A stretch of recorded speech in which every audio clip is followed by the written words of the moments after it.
এই শব্দের ভেতরে যত হারাম কাজ আছে, নিষিদ্ধ কাজগুলো জানার পরে সে ছেড়ে দেয়।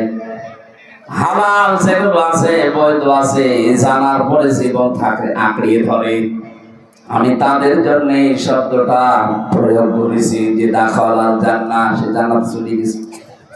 হযরত ওমর বললেন, হে নবী, এই কথাটা তো বলে না, শুধু বলেছে লা ইলাহা ইল্লাল্লাহ দাখালাল জান্নাহ। তাহলে মানুষ তো নামাজ রোজা ইবাদত বন্দেগীগুলো ছেড়ে দেবে।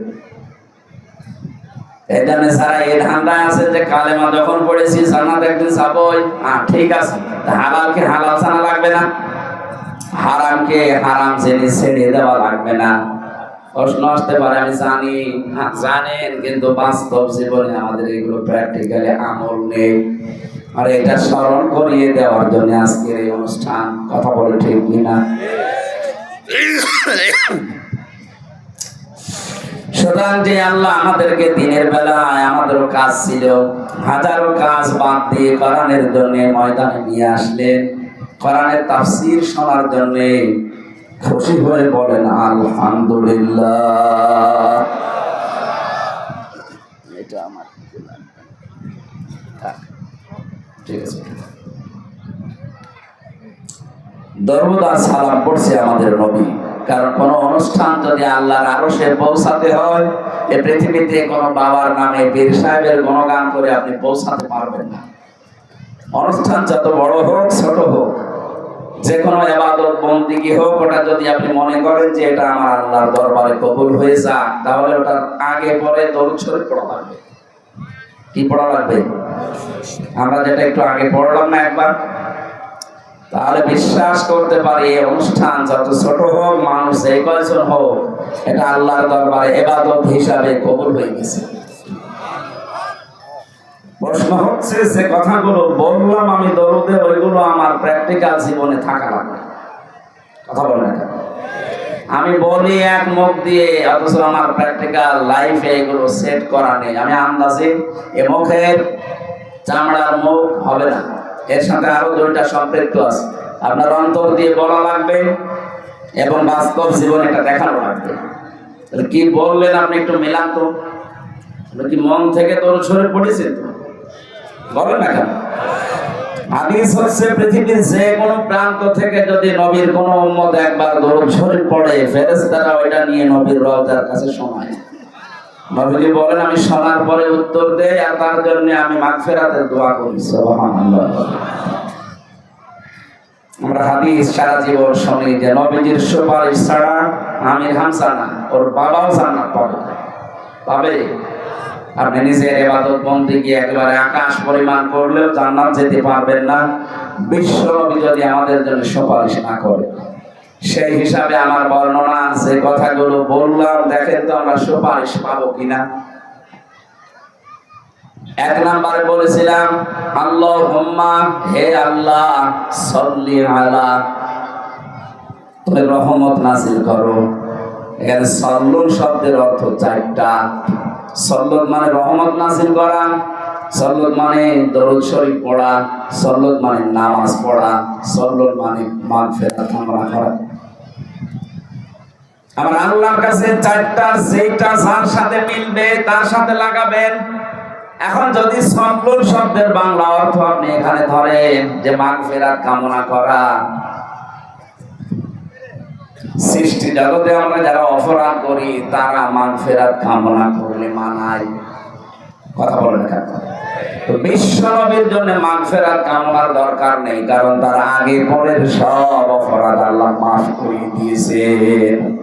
মা তাকদ্দামা মিন যামবি, তার আগে পরে কোনো অপরাধ নেই, সব আল্লাহ নিজ গুণে ক্ষমা করে দিয়েছেন।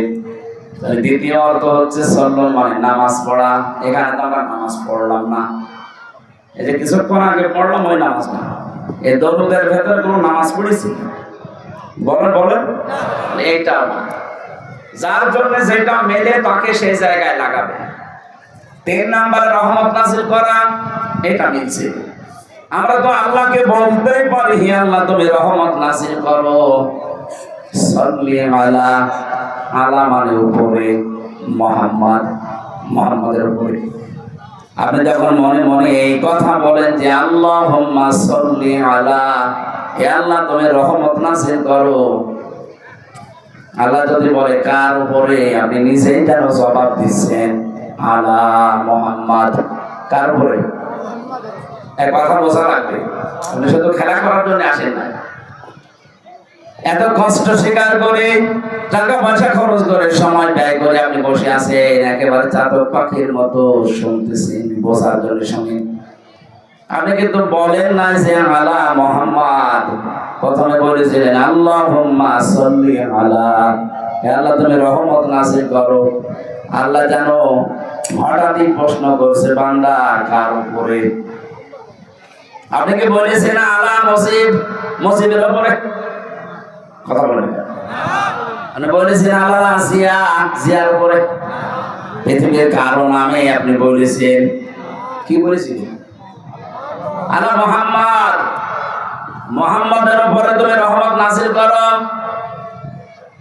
আল্লাহ যেন আবার আপনাকে প্রশ্ন করছেন, নারী হন আর পুরুষ হন, যে মুহাম্মদটাকে আমি একা না, সবাই মিলে একবারকে জবাব দিয়েছি সাইয়্যিদিনা, মুহাম্মদ আমাদের নেতা। আমি কি আমার নেতা বলেছি? বলেন বলেন। তাহলে সাইয়্যিদ তো বলতাম যে আমার নেতা, সাইয়্যিদিনা একালি টান দিলেন, জামা মতা কাটলে আমরা সবাই মিলে বললাম আল্লাহ সাইয়্যিদিনা, মুহাম্মদ যেমন তেমন মানুষ না, উনি আমাদের সকলের নেতা।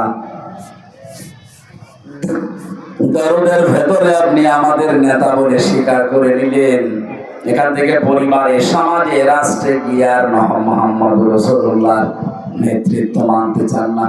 আপনি এরকম দরুদ যদি কিয়ামত পর্যন্ত পড়েন, আল্লাহর রহমতে মাহফিল কবুল হওয়ার পরের কথা আর নিচে না থাকবে। আমার কথার অর্থ বুঝেছে? যেটা পড়ছেন এটা আমাদের বাস্তব জীবনে নিয়ে যাওয়া লাগবে না? সাইয়্যিদিনা পড়লে আপনার জীবনের একমাত্র আদর্শ নেতা হবে মুহাম্মদ সাল্লাল্লাহু আলাইহি ওয়াসাল্লাম। আমি আশা করছি নরম ভাষায় কথা চাই বলেছি, আপনি বুঝেছেন। যদি না বোঝার ভান করে থাকে, হামজা না হামজার বাপ আসলেও আপনি ওয়াজে কিচ্ছু হবে না। সুতরাং যারা দরুদ পড়লেন, এটা এখন থেকে সাইয়্যিদিনা আমার নেতা না, আমাদের নেতা। কার নেতা? আমাদের নেতা মুহাম্মদ রাসূলুল্লাহ। এতটুকু শেষ করেন। আপনি আরেকটু বাড়িয়ে বলেছেন সাইয়্যিদিনা মাওলানা। মাওলানা মানে আমির হামজা। কি? মাওলানা মানে অভিভাবক, পথ প্রদর্শক, গাইডলাইন দাতা, যিনি আমাদেরকে পৃথিবীতে জান্নাতের পথ দেখিয়েছেন, তিনি আমাদের আদর্শ অভিভাবক।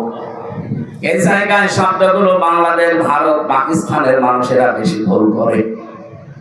আপনি দরুদের ভেতরে পড়ছেন মাওলানা, সে তো আমার না, আমাদের সকলের অভিভাবক, পথ প্রদর্শক, গাইডলাইন দাতা। অথচ এখান থেকে দরুদ পড়ে বাইরে গেলে নবীজির পথ মতো আর চলতে চান না। তখন নিজে একটা পথ বের করে নেন। আপনি নবীজির 63 বছরের পুরা জীবন পড়ে দেখেন তো, আপনি যে জিকির করেন, এই জিকির নবীজি জীবনে এইভাবে করেছে কিনা? আপনি যে বললেন মাওলানা, তিনি আমার গাইডলাইন দাতা, যেভাবে গাইডলাইন দেয় আমি ওইভাবে ফলো করি, তো আপনার জিকির তো নবীজির ফলো অনুযায়ী হচ্ছে না। সুতরাং আজকে থেকে সিদ্ধান্ত নিয়ে যাবেন, আমি যাই করি না কেন, যদি আমি টয়লেটেও বসি, আমি মাওলানা এ ঘোষণা দিয়ে এসেছি বগুড়ার মাটিতে, যে আমি গাইডলাইন পাবো, নবীজি যেভাবে টয়লেটে গিয়েছি আমি ওইভাবে যাব। এই কথা বুঝতেছেন? আমার মনে হয় ফ্যানটা একটু ঘুরিয়ে দেন, আমার সমস্যা হচ্ছে। কেন এখান থেকে একটু টান দেওয়া যাচ্ছে না? একটু ঘুরিয়ে দিলে তো হয়। না না, ওইদিকে থাক, যারা আছে তাদের লাগবে। ঠিক আছে, বসে বসে। আমার মনে হয় এখানে শিক্ষিত মানুষ আছে, এরা যা শুনছে যেভাবে, যদি মানতে পারে মাহফিল সাকসেস। আর যদি এখানে সব রেখে চলে যায়, তো আমার বেকার খালি বাবা করা হবে। একটু খেয়াল করে বিবেকটা কাজে লাগাবেন। আজকে আপনি টয়লেটে গেলেন, মুহাম্মদুর রাসূলুল্লাহ যেভাবে গিয়েছে ওইভাবে ডান পা দিয়ে প্রবেশ করলেন, হবে?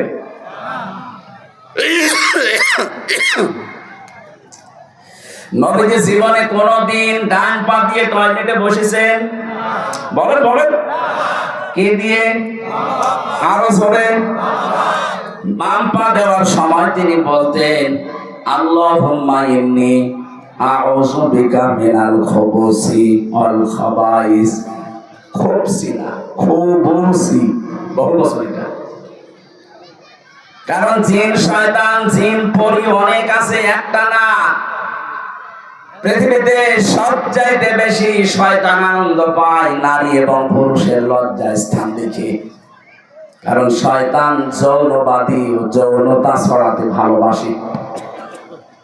আমরা যেহেতু সব জায়গায় পোশাক আশাক পরে থাকি, টয়লেটের সময়টা লজ্জা স্থান উলঙ্গ করা লাগে, উন্মুক্ত করা লাগে, এই জন্যও ওখানে বসে থাকে। নবীজি শিখিয়েছেন ওখানে যাবার আগেই বলবা আল্লাহুম্মা, হে আল্লাহ, ইন্নী, অবশ্যই আমি, আউযু বিকা, তোমার কাছে আশ্রয় চাই, সাহায্য চাই, মিনাল খুবুসি ওয়াল খাবাইস, যত রকমের জিন পরি যা আছে দুষ্টু, যারা ওক পেতে আছে আমার লজ্জা স্থান দেখার জন্য আমি ওদের থেকে আশ্রয় চাই। বিশ্বনবী বলেন এটা পড়ার পরে যখন মানুষ টয়লেটে বসবে এই শয়তানের চোখে ধুলা লেগে যায়। এখান থেকে একটা মাসলা বের হয়, শয়তান যৌনবাদী ও যৌনতা ছড়াতে ভালোবাসে। আমাদের যৌনাঙ্গ যতটুকু একজন পুরুষের জন্য এই নাভি থেকে শুরু করে হাঁটু পর্যন্ত ঢেকে রাখা, এটা ফরজ। এটা কি? নামাজ পড়া যেমন ফরজ, একটা পুরুষের যদি পোশাক আশাক থাকে তাহলে তার নাভি থেকে হাঁটু পর্যন্ত মাস্ট বি ঢেকে রাখাই লাগবে। যদি এতটুকু কাপড় না থাকে তাহলে আপনার এই গুনাহ হবে না। কাপড়ই নেই, আপনি মাপ। কাপড় থাকলে মাস্ট বি এতটুকু ঢাকাই লাগবে। একজন পুরুষ মানুষ যদি নাভি থেকে হাঁটু পর্যন্ত ঢেকেও নামাজ আদায় করে তার নামাজ হয়ে যাবে। কিন্তু একজন মহিলা যদি নাভি থেকে হাঁটু পর্যন্ত ঢেকে নামাজে দাঁড়ায়, ওর নামাজ হবে না? না, হবে না। কারণ ওর ফরজটা একটু বেশি। ওর মাথার চুল যদি সেজদায় দিতে গিয়ে, রুকু দিতে গিয়ে দেখা যায় ওর নামাজ ভেঙে যাবে। এই জন্য মেয়েদের শাড়ি পরে আমার মনে হয় নামাজ শুদ্ধ হয় না। মেয়েরা যারা শাড়ি পরে নামাজ পড়েন এটা বাদ দেবেন, আপনি সালোয়ার কামিজ বানাবেন।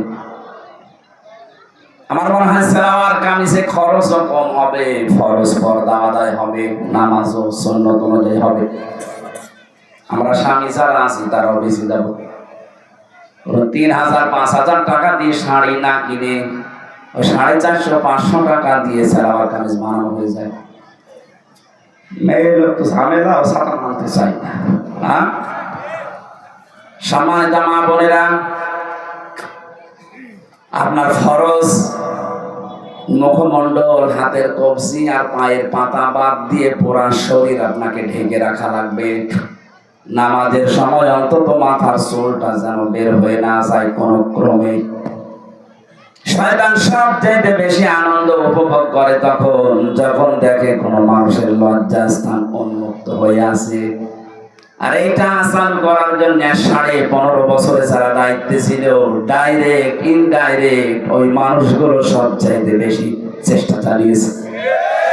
কয়েকদিন আগে একজন উপদেষ্টা হয়েছে, নিজের স্ত্রীকে দিয়ে সারা জীবন এই কাজ করাচ্ছে।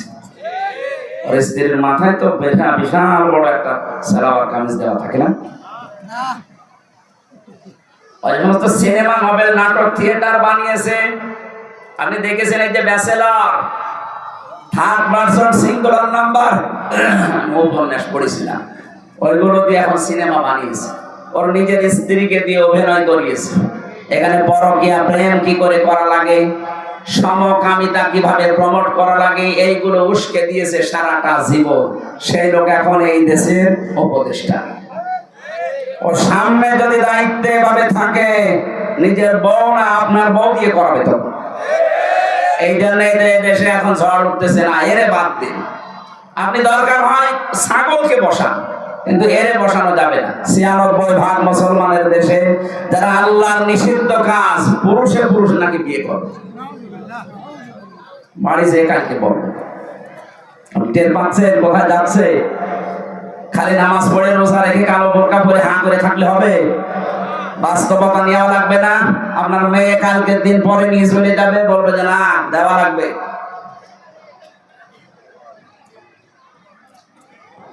যেটা বোঝানোর জন্য বলছিলাম, বিশ্বনবী বলেন যখন আপনি দোয়া পড়ে বসলেন 8 মিনিট 10 মিনিট আপনি কাজ করলেন, বের হওয়ার সময় বলবেন গফরানাক, বাম পা দিয়ে বের হবেন। বলেন বলেন। প্রতিটি কথা থেকে শিক্ষা নেওয়া লাগবে যে আমি কি করি আর আসলে কি করা দরকার। ছোট কাজ না এটা।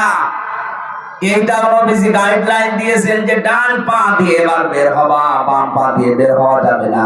পৃথিবীর নিকৃষ্ট জায়গার ভেতরে যেহেতু একটা পায়খানা, কথা বলে না কেন? ওখানে যতক্ষণ থাকবেন বাম পা দিয়ে থাকবেন, বের হওয়ার সময় আপনাকে যেহেতু দুনিয়া আরেকটু ভালো জায়গায় যাচ্ছেন, ডান পা দিয়ে বের হওয়ার সময় মুখ বন্ধ করে থাকবেন না। প্রথমেই বলা লাগবে গফরানাক, হে আল্লাহ আমি মাফ চাই। কেন? কারণ 8-10 মিনিট আমি তোমার কাছে ক্ষমা চাইতে পারিনি, আমি একটা কাজে ছিলাম, দয়া করে আমাকে তুমি মাফ করে দাও। আলহামদুলিল্লাহিল্লাযী আযহাবা আন্নিল আযা ওয়া আফানি, প্রশংসা তো তোমার জন্য, কারণ তুমি আমার পেট থেকে গান্ধা এবং অপবিত্র কষ্টদায়ক জিনিসগুলো বের করে দিতে।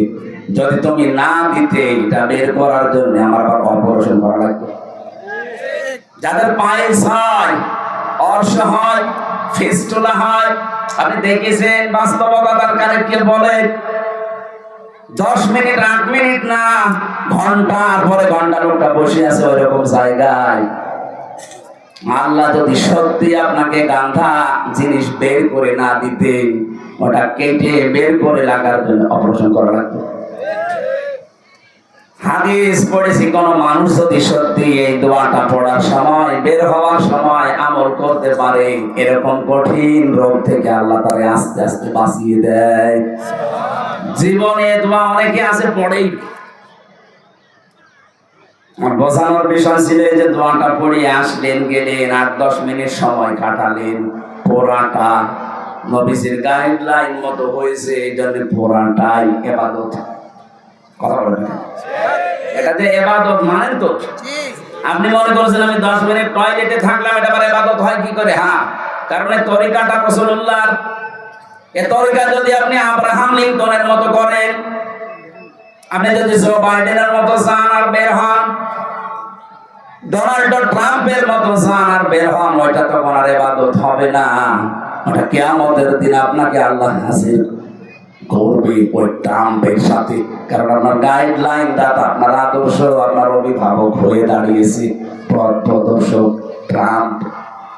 কথা বলে না কেন? আমাদের বাস্তবতা শুধু মাওলানা পড়লে হবে? আমি তো একটা বললাম জিকিরেরটা।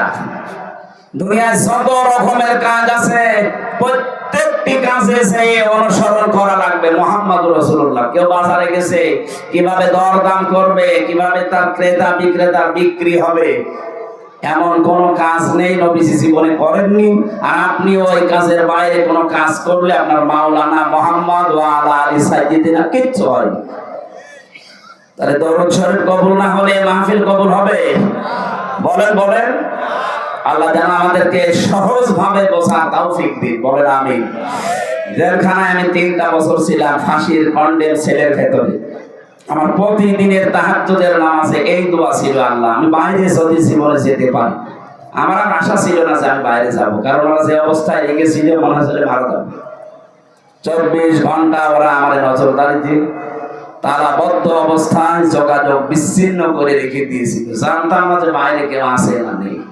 এমনি তো টেনশনে তো বিভিন্ন রোগ এমনি হয়, এই কারণে কোনোদিন আশা করি না যে বাইরে বের হবো। তারপরও যদি আল্লাহ তুমি বাইরে বের করো, তো অন্তত তোমার বান্দা বান্দীদের সামনে যখন আমাকে নিয়ে যাবে, কোরআনের কথাগুলো, হাদিসের কথাগুলো এমন সহজ ভাবে যেন বলতে পারি, মানুষ যেন সত্যি সহজে বাচ্চা যেমন মায়ের কথা বুঝে ফেলে, আমার সামনে যারা এরা যেন সহজ ভাবে বুঝে। আপনারা বুঝতেছেন? বুঝতেছেন কথা? সুতরাং দরুদ শরীফ যে যে কায়দায় পড়ছেন হচ্ছে না। আপনার সাইয়্যিদিনাও ঠিক নেই, মাওলানাও ঠিক নেই। আপনি মাওলানা মানেন গিয়াসউদ্দিন তাহেরিকে, ও যেভাবে জিকির করে আপনি ওইভাবে জিকির করেন। তার মানে আপনার জিকির আপনার মাওলানা গিয়াসউদ্দিন তাহেরি। একথা বলছেন না কেন? আপনার মাওলানা আপনার জিকির হওয়া লাগবে তো মুহাম্মদুর রাসূলুল্লাহর মতো। কথা বলেন না কেন? আপনার ব্যবসা হওয়া লাগবে মুহাম্মদুর রাসূলুল্লাহর মতো। আপনার রাজনীতি হওয়া লাগবে মুহাম্মদুর রাসূলুল্লাহর মতো। আপনার অর্থনীতি হওয়া লাগবে মুহাম্মদুর রাসূলুল্লাহর মতো। আপনি নামাজ পড়েন রাসূলের মতো, রোজা রাখেন ওনার মতো, ব্যবসা করেন আব্রাহাম লিঙ্কনের মতো। এই এলাকায় বহু মানুষ এমন আছে নিজে টাকা ছেড়ে রাখে, 1000 টাকা দিয়ে দেয়, প্রত্যেক মাসে 100 টাকা করে বেশি করে দেয়। এটা মনে হয় এখনো শুরু হয়নি। এই এলাকায় এই সুদের সাথে জড়িত, তাহলে সে মায়ের সাথে জেনা করছে। এই কাজ করছেন কারা? হাত তোলেন তো। আন্দাজে আপনাদের মিথ্যা কথা বললে যে এলাকায় আছে, একটা লোক তো নেই। ওই রকম মানুষ এখানে আমি জানি যে আসবে না, কারণ ও আসলে তো ধরা খাবে। সুতরাং এখানে যারা আছে কাছের ভেতরে আমরা নেই। যদি কেউ থেকে থাকেন আজকে এই মুহূর্তে তাওবা করেছিল, না খেয়ে বলে যান ভাই, মায়ের সাথে জেনা করে বলে যাবেন। জেনার শাস্তি জানেন? কোরআনে কারিমে সূরা ফুরকানের 68 নম্বর আয়াতের মাঝে আছে, ওয়ালা ইয়াসনুন, জেনা করবা না, কারণ জেনা করলে ইদাফ লাহুমুল আযাব। আল্লাহ বলেন জেনার শাস্তি ডবল হবে। এখন যদি বলেন কই আমি তো কোনোদিনে জেনা করিনি, কিয়ামতে আপনার আমলনামায় এটা উঠে থাকবে যে আপনি মায়ের সাথে জেনা করে এসেছেন। যারা এই যে টাকা ছেড়ে রাখে, টাকা আসে। 1 বিঘা জমি আপনি আমার কাছ থেকে নিন, নেওয়ার সময় হয়তো 70-80 হাজার টাকা দিয়ে দিন। 1 বছর 2 বছর 5 বছর করে খাবেন। টাকা যখন ফেরত দেবো জমি তখন ফেরত নেব। এই সিস্টেম আছে। এইটা সুদ ভালো। এটা কি বলে বাংলায়? এগ্রিমেন্ট। সে যে এগ্রিমেন্ট তো ইংরেজি হয়ে গেল, বাংলায় কি বলে? বন্ধকি। এই কাজে এই যে যেহেতু এটা জমি না, এই যে বিভিন্ন জমি আছে, এখানে 1 বিঘা জমি দিলে 60,000 70,000 টাকা নেয়। 1 বছর করে খাবেন, যখন টাকা ফেরত দেবেন তখন আপনাকে জমি দেবো। কারা কারা এই কাজে আছেন আমি কিছু বলছি না, হাত তোলেন তো। এই দুইজন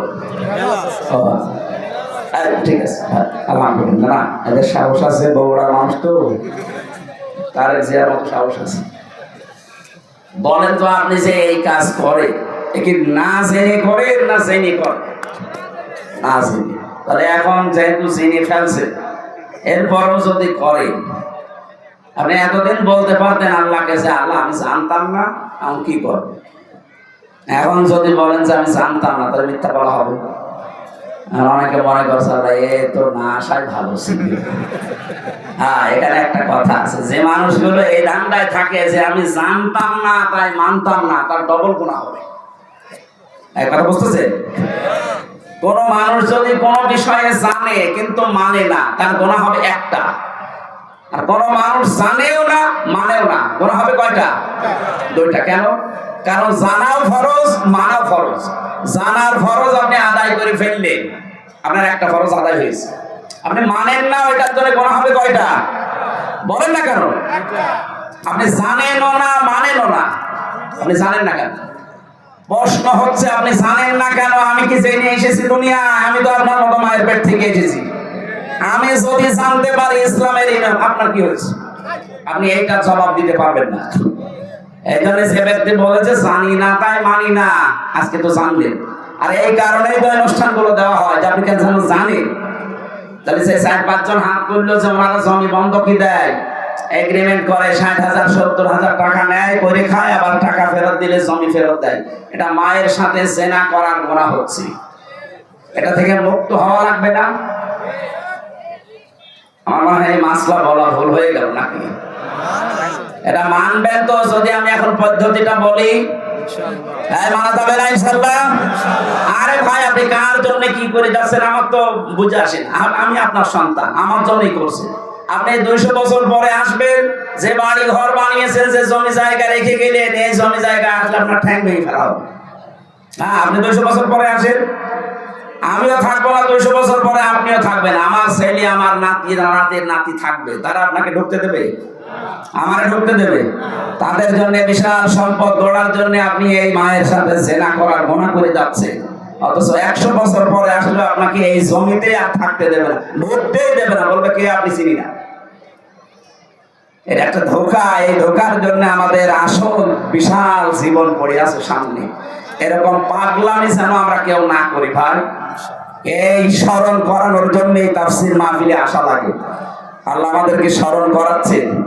এই পদ্ধতিতে যারা আছেন, বর্গা বলে কি বলে বন্ধকি যারা করছেন, এটা পদ্ধতি দুইটা আছে। এক নম্বরে যতদিন আপনি এই জমি করে খাবেন, 1 বিঘা জমি, ততদিন সরকারের যে খাজনা আছে প্রতি বছরে মনে হয় 65 বা 70 টাকা দেওয়া লাগে। এখন কত আমি জানি না, এরকমই হবে সব বেশি। আমি জেলে যাওয়ার আগে হিসাব জানতাম, এখন এই 3-4 বছরে আর জানি না। না 100 টাকা হবে প্রত্যেক বছরে বছরে খাজনা দেওয়া লাগে না? এই খাজনা যতদিন আপনি চাষ করে খাবেন এটা আপনি দেবেন, আর যখন ওরে 1 বছর 2 বছর 5 বছর পরে টাকা ফেরত দেবেন, ওই 70,000 80,000, তখন কমপক্ষে 8-10 হাজার টাকা কম নেওয়া লাগবে। এই সিস্টেমে যদি নিতে পারেন তাহলে জায়েজ আছে, তাছাড়া হবে না। এবার বলেন, এই মাসলায় যদি কোনো কিছু জানার থাকে তাহলে আমি বলে তাফসিরে প্রবেশ করছি। বলেন, এই পদ্ধতি যদি মানতে পারেন, এই দুইটা খাজনা দিয়ে দেবেন আর টাকা নেওয়ার সময় 8-10 হাজার কম নেবেন।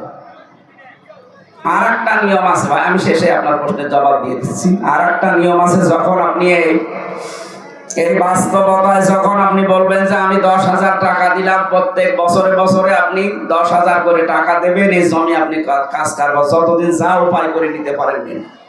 1 বিঘা জমি থেকে 10,000 15,000 টাকা কামাই করা, উপায় করা, চাষ করে হোক আর যেভাবে হোক, অত কঠিন না।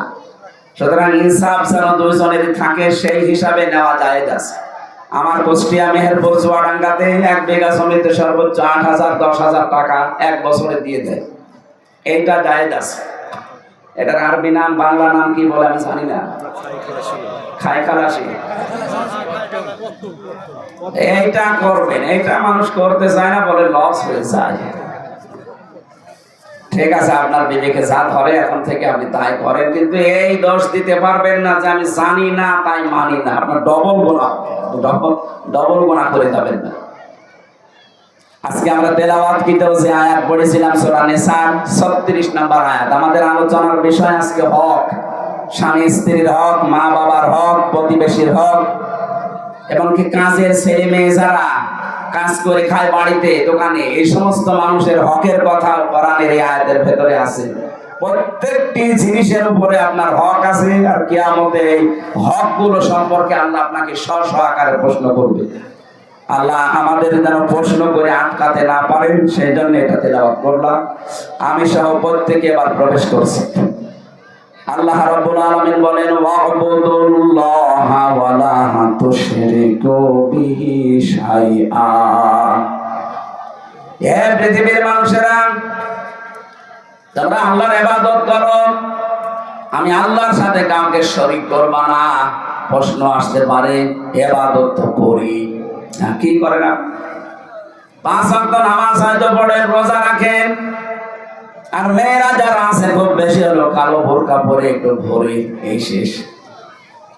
ইবাদত এতটুকু শব্দ না, এটা ব্যাপক অর্থবোধক একটা শব্দ। কোন মানুষ যদি মানুষের সাথে কথা বলে, এইটাও ইবাদত। আকুলু লিন-নাসি হুসনা। কেউ যদি মানুষের সাথে একটা ভালো কথা হাসি মুখে বলে, নবীজি বলে, এইটার দ্বারা তার একটা সাদকা দেওয়ার সওয়াব হয়। কত মানুষ আছে কথা বলতে চায় না, গোমরা মুখ, চুপ করে থাকে, কথাবার্তা এমনকি দুনিয়ার কোন স্বার্থের কারণে কথা বন্ধ পর্যন্ত করে দেয়।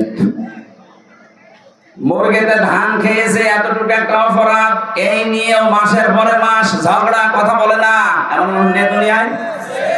আপনি যদি মারা যান, এই অবস্থায় 3 দিন পার হয়ে যায়, দুনিয়ার কোন স্বার্থ নিয়ে কারোর সাথে গন্ডগোল, মারামারি, ঝগড়া ঝাঁটি, মরে গেলেন 3 দিন পর, আপনি বেঈমান হয়ে মরবেন, ঈমান নসিব হবে না। আমি তো জানি 3 দিন না 3 বছর না 30 বছর কথা বলে না ঠুনকো একটা বিষয় নিয়ে একথা বলছে না। আর এগুলোর সব চাইতে পেছনে কল কাটি নাড়াচ্ছে শয়তান, আর শয়তান মেয়েদেরকে দিয়ে এটা খেলায়, কারণ মেয়েরা শয়তানের জাল। ওরা যখন বেপরোয়া চলে শয়তান বলে ওদেরকে আমি জাল হিসাবে ব্যবহার করি। আর দেখবেন এই সমস্ত মহিলারা এগুলো তাল পাল লাগায়। যে এলাকাতে দেখবেন এই যে তালাতালি করা, এর কথা ওর কাছে লাগানো মানুষের সম্পর্ক নষ্ট করে দেওয়া একটা গোনার কাজ। এটা যখন বেশি চালু হয়ে যায় কোন এলাকার ভেতরে, ওই এলাকার মানুষ ভালো হয়ে গেলেও তাদের দোয়া কবুল বন্ধ হয়ে যায়। মুসা আলাইহিস সালামের জামানায় একবার বৃষ্টি বন্ধ হয়ে গিয়েছিল বহুদিন। তিনি তার উম্মতদেরকে নিয়ে এরকম একটা ময়দানে দোয়া করলেন, 2 রাকাত নামাজ আদায় করে, রব্বুল আলামিন বৃষ্টি বন্ধ হয়ে গেছে। এগুলো না আমার উম্মত, আমার তো কষ্ট লাগে, কিন্তু এদের তো আমি বানাইনি, তুমি বানিয়েছো, তুমি তো মালিক, তোমার কষ্ট লাগে না, বৃষ্টি দাও। 3বার মোনাজাত করলেন, আল্লাহ বলেন হাত ফেরাও, বৃষ্টি হবে না। মুসা নবী তো নাছর বান্দা, যে আল্লাহর সাথে কথা বলতেন, ডাক দিয়ে বলে মাবুদ না দেওয়াই লাগবে, কেন দেবে না ওই কারণটা বলো। আল্লাহ তাআলা বলেন বৃষ্টি দিতে পারি, তুমি যাদেরকে নিয়ে দোয়া করছিলে এর ভেতরে একজন নামিমা তালাতালি করা মানুষ আছে। ওই লোকটা যতক্ষণ এই মোনাজাতে হাজির থাকবে তোমার দোয়া নবী হলেও কবুল হবে না। হযরত মুসা নবী বললেন আল্লাহ তুমি শুধু নাম বলো, দেখো কি করি। আল্লাহ বলেন না, আমি নিজেই নাম ধরে কথা বলতে নিষেধ করি মানুষকে, আর এখন আমি নাম ধরে দিলে তুমি ওরে মারামারি করবা, অপমান করবা, আমি এটা হতে দেব না। মুসা নবী বলে আল্লাহ তাহলে আমি টের পাবো কি করে? আল্লাহ পাক বলেন তুমি এই মাসলাটা শুধু ওদের সামনে বলো, ওদের ভেতর থেকে যদি কেউ তাওবা করে নেয় তাহলে আমি আল্লাহ আমি ভেবে চিন্তে দেখবো। উনি উম্মতদের সামনে বয়ান দিলেন, এখানে আমি নবী একা না, সব নবী যদি এখানে এসে দোয়া করে দোয়া কবুল হবে না, কারণ এর ভেতরে যে নামিমা তালাতালি করা মানুষ আছে, এই মানুষটা যতক্ষণ বের হয়ে না যাবে, তাওবা না করবে, ততক্ষণ পর্যন্ত এখানে বৃষ্টি নামবে না। আসলে সবাইকে আমি তাওবা করাই, তাহলে ওই লোকটাও তাওবা করবে। হযরত মুসা তাওবা পড়লেন। তাওবা মানে যে আস্তাগফিরুল্লাহ রাব্বি মিন কুল্লি, এটা তো একটা বাক্য। তাওবা মানে অপরাধের স্বীকৃতি দেওয়া। মনে মনে বলেন আর সামনে প্রকাশ্যে বলেন, অপেন বলেন, আপনাকে বলা লাগবে যে আমি অপরাধী। এই যে অপরাধ বোধ, এইটা আমাদের ভেতর থেকে আনতে গেছে। অন্যায় করার পরেও অনেক মানুষ বুক ফুলিয়ে টান করে বলে কি করেছি, কি করেছি মানে আপনি কি করেছেন? আপনার বিবেককে প্রশ্ন করেন তো। 15.5 বছরে যারা দায়িত্বে ছিল তাদের বিবেককে যদি একটু প্রশ্ন করে যে কি করেছি আমি, কত মানুষ আমার কারণে মিথ্যা মামলায় জেল খাটতেছে, মিথ্যা সাক্ষী দিয়ে তারে আমি ঘরে থাকতে দেই নাই, তার ব্যবসা বাণিজ্য বন্ধ করে দিয়েছি। না বগুড়া এগুলো ছিল না? সিলেটে জেলা আরো বেশি থাকার কথা। কত মানুষ এই দেশে বম হয়ে গেল, খুন হয়ে গেল, আয়না ঘরে আমি 14 বছর পর্যন্ত মানুষ দেখেছি এত বড় বড় নখ হয়ে গেছে, চুল দাড়ি গোপ মনে হচ্ছে যে জঙ্গল থেকে বেরিয়ে আসতেছে। এত বড় বড় নখ দিয়ে এই দেওয়ালের সাথে খুশিয়ে খুশিয়ে লিখে রাখতো মোবাইল নাম্বার দিয়ে যে ভাই আমি আজ 14 বছর হয়ে গেল, যদি এই নাম্বারটা বাইরে কেউ দিতে পারেন বলবেন যে আমি বেশি আছি। কি করেছে আপনি টের পান না?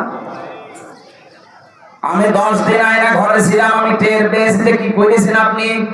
ওখানে 5 বছর 8 বছর 10 বছর 14 বছর একাধারে মানুষ পড়ে আছে, তাদের সাথে আমার দেখা হয়েছে। আর আপনি এখনো বলেন যে আমি কি করেছি। ওখানে যদি আপনার 14 বছর না 14 দিন রাখা যায়, আপনি এমনি হার্ট অ্যাটাক করে মরে যাবেন। এই যে এত বড় বড় অপরাধ করার পর এখনো পর্যন্ত অনেকের অনুশোচনা নেই, স্বীকৃতি নেই, অনুতপ্ত হওয়ার কোনো আলামত নেই, আরো বৃদ্ধি বাড়তেছে। আপনাকে আল্লাহ ভালো বানাবে না, কারণ যারা অপরাধ করার পরে স্বীকার করে না তাদেরকে আল্লাহ শয়তান বানিয়ে দেয়। হযরতে আদম ভুল করেছিলেন, স্বীকার করেছিলেন, আর শয়তান ভুল করার পরে স্বীকার তো করে নাই, আর আর্গুমেন্ট পেশ করেছে, বলা আনা খায়রুম মিনহু, আমি ওর চাইতে ভালো। কি করেছি আমি যারা সেজদা দেব? এই যে এই কি করেছি এই কথা বলে শয়তান। কে? শয়তান। যারা পালিয়েছে দেখেন তো, তারা এখনো পর্যন্ত মুখ জোর থামে না। এই কথা বল না কেন? এই জন্য অপরাধ করার পরে যারা স্বীকার করতে চায় না, সে যেই হোক, পরে আল্লাহ হেদায়েত থেকে বঞ্চিত করে দেয়। আর আমার তো মনে হচ্ছে 15.5 বছর যারা অত্যাচার, জুলুম, নির্যাতন, গুম, খুন আর মিথ্যা মামলা, মিথ্যা সাক্ষী আর চাঁদাবাজি, বিশেষ করে আয়না ঘরের সাথে যারা জড়িত, এদের কপালে মনে হয় আল্লাহ হেদায়েত দেবে না। এত কিছু করা হচ্ছে, এত কিছু বলা হচ্ছে, সতর্কবাণী না, এদের কোনো পরিবর্তন নেই, এখনো পর্যন্ত মুখ জোর করে যাচ্ছে। আল্লাহ আপনাকে যে পথ দেখাবে, কিছু থাকা লাগবে না, কি দেখে দেবে আপনাকে পথ? সব তো ফেরাউনের মতো কালো বানিয়ে ফেলেছে। কথা বলছে না? মানুষের সাথে যদি হাসি মুখে কথা বলা ইবাদত হয়, আর আপনি যে দায়িত্ব পালন করতো, আমার এই আয়না ঘরে আমি দেখেছি এই মানুষগুলো বাইরে এসে এরা সংসার করতো কি করে। ওরা তো মানুষই আমার মতো। 24 ঘন্টা একটা মানুষকে যে পায়ের ভেতরে হাত দিয়ে, সামনে রডের ব্যারিকেড দেওয়া, হাত দিয়ে টাইট করে বেঁধে দিত হ্যান্ডকাপ দিয়ে। আপনি বলেন তো 2-5 মিনিট 10 মিনিট পরে খুলে দিলে হয়? বছরের পর বছর এইভাবে আটকিয়ে রাখে একটা মানুষ। আপনি মানুষ, আর আপনি বলেন আমি কি করেছি? শয়তান পর্যন্ত এই দৃশ্য দেখে আমার মনে কাঁদবে। জালেমদের চোখে কাঁদা তো দূরের কথা, আরো উল্টা পাল্টা কথা, আরো হাসি তামাশা করতো। এই মানুষগুলো বাইরে এসে এরা এদের স্ত্রীদের কাছে থাকতো কি করে, এরা সংসার করতো কি করে?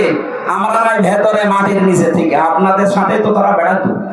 এই মানুষগুলো তো যে কোনো মানুষের এলাকার মানুষ। এরা এই বাংলাদেশের 64 জেলার এই দায়িত্বে প্রাপ্ত মানুষগুলো, এরা এই বিভিন্ন জেলার মানুষ না? এরা ছুটি নিয়ে অন্তত মাসে তো 5 দিন বাড়ি আসতো না? তো কিভাবে থাকতো আপনার সাথে? আমার তো বিশ্বাস হয় না। হয় গমের বড়ি খাইতো, না লাল পানি খাইতো, তাছাড়া ওর ঘুম আসা সম্ভব না।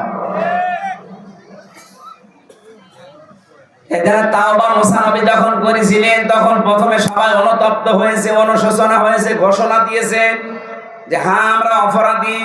2 নম্বরে জীবনের মতো এই কাজ আর কোনো দিন করব না বলে সিদ্ধান্ত নিয়ে অটল থেকেছে। এগুলো নেওয়ার পরে আল্লাহ পাক বলেন এবার দোয়া করো। দোয়া করতে দেরি, বৃষ্টি নাজিল হতে দেরি হয়নি। কি বুঝলেন মুসা নবীর এই হাদিস থেকে? এখানে আমির হামজা কাবা শরীফের ইমাম যদি এসে দোয়া করে, আর এই যে তালি করা লোক যদি নারী পুরুষের ভেতরে কেউ থাকে, আজকের এই মাহফিলে এই দোয়া কবুল হবে না, মাঠে মারা যাবে। সুতরাং এরকম তালি করার অভ্যাস যাদের আছে, এর কথা ওর কাছে লাগায়, ওর কাছে লাগায়, সম্পর্ক নষ্ট করে দেয়। আপনি আগের থেকে বাড়ি চলে যান, ওই একদম চলে যাচ্ছে, যান। আপনি থাকলে আমাদের মাহফিল আর হবে না, যান। ওই যে চলে যাচ্ছে, যারা চলে যাক, এরা চলে গেলে আমরা তারপর মাহফিল শেষ করবো। তালি করা মানুষ নিয়ে আমরা মোনাজাত করতে রাজি না, কারণ মাহফিলই কবুল হবে না। জীবনের মধ্যে অপরাধ থেকে বাঁচা যাবে না, যে স্যার জীবন চলে যাক, আমি তালি করবো না। কার জন্য তালি করে সম্পর্ক নষ্ট করে না? এই অভ্যাস বেশি মেয়েদের ভেতরে। কথা বলুন না কেন? সম্মানিত মা বোনেরা, আপনার নামাজ, রোজা, এই কালো বোরকা সব কিন্তু একেবারে মাঠে মারা যাবে, কিচ্ছু কবুল হবে না।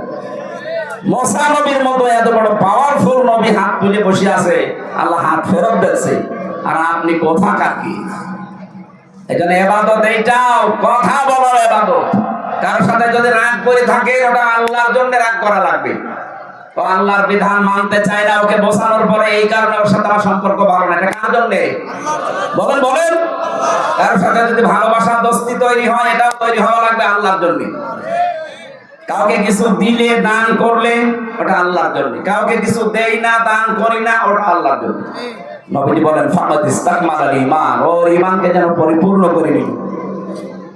এক একটা আয়াতে লক্ষ লক্ষ কথা এভাবে তাফসীর আকারে করা আছে। এটা 1-1.5 ঘন্টা 2 ঘন্টার ব্যাপার না, এগুলো আমি বই লিখেছিলাম। আপনি পৃথিবীর সৃষ্টি থেকে শুরু করে কিভাবে আল্লাহ সব বানিয়েছেন, তৈরি করেছেন, এগুলো সিস্টেম কি, কিভাবে আমাদের ইবাদত করা লাগবে, এগুলো জেলখানায় তো 3টা বছর এক ঘরের ভেতরে, একটা কবরের মতো, এদিকে 3.5 হাত, এদিকে 1.5 হাত, এতটুকু একটা জায়গায় পড়েছিলাম 3টা বছর। ওই কারারক্ষীদের কাছ থেকে খাতা নিয়ে কলম নিয়ে লিখতে লিখতে আমি বই লিখেছিলাম প্রায় 8টার মতো। ওই যে বাসতলা মনে হচ্ছে আমার গাড়িটা আছে, ওখান থেকে আপনার মেয়ের জন্য, বউর জন্য, মায়ের জন্য, ফুফুর জন্য বই নিয়ে যাবেন, নিয়ে পড়াবেন। বই মানুষকে কোনোদিন ঠকা